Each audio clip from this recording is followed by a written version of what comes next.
Okay guys, so today's tutorial is a little bit around the process that we go through if we were applying taping to an athlete. So we might have any kind of athlete, mightn't we? So we might have potentially a judoka that we have here, we might have a footballer, but what do we need to do if we say we want to tape their ankle? So the first phase, number one, is that prep phase. So what we don't want is any of that skin to become affected. So do we potentially need to apply some under wrap? Do we need to clean the area? We need to make sure they haven't got any allergies, don't we? So there's lots of things from that perspective. Now the second thing is we need to think about sort of where our anchors are going to go. So an anchor is a little bit of tape that the other tape can sit onto. All right, it will adhere much nicer to another piece of tape than it will do just directly to the skin. So where is that, and what do we need to think about? Well, we need to make sure that it's not circumferential and tight. So we don't want any of that muffin top, we don't want any of that skin puckering that's going to potentially occlude that neurovascular status, do we? We need to make sure that it's in the right place so it doesn't encroach on any of the soft tissue. So we don't want to go too high in the calf, we don't want to go too low, because then the bits of tape that stick onto that aren't going to have enough purchase on there. Number three, so what's injured?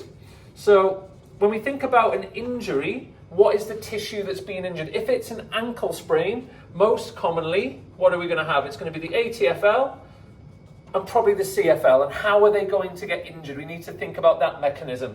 So the mechanism for that kind of injury is going to be inversion and plantar flexion most of the time, isn't it? Because that's that loose pack position where the ankle can roll inwards. So those lateral ligaments become a little bit sore. What are we going to do next? Well, we need to try and prevent that movement occurring at its end of range. Now, we don't want it to be the extreme the other way. So we don't want to have the dorsiflexion so far into that direction that they can't move and they can't run. So whereabouts does it need to be? Well, let's go out of that end range position. All right, and then we're going to start taping. So we're going to apply strips of tape that deliberately reduce the range of motion or restrict that range of motion so the tissues are not put under undue stress. Now there's lots of reasons why we do taping. We're talking a little bit more about the stability side of things.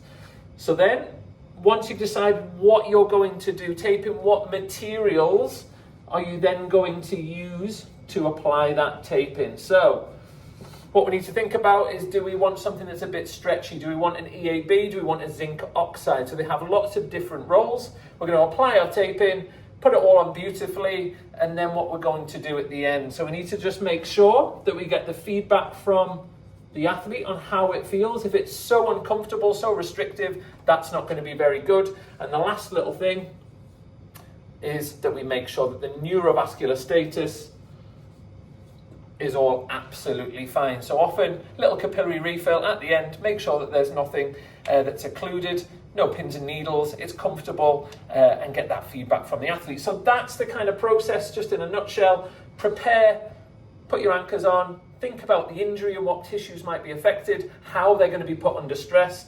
Then we're going to apply the taping, and we need to know what materials to use. Get the feedback from the athlete. Does it feel okay? Do you want a bit more, a little bit less? And then just check that neurovascular status, wish them well. And then, and these are all the sorts of things that we'll build on tomorrow in our sports taping course. So catch you soon, guys. Check out Grow Physio for more details.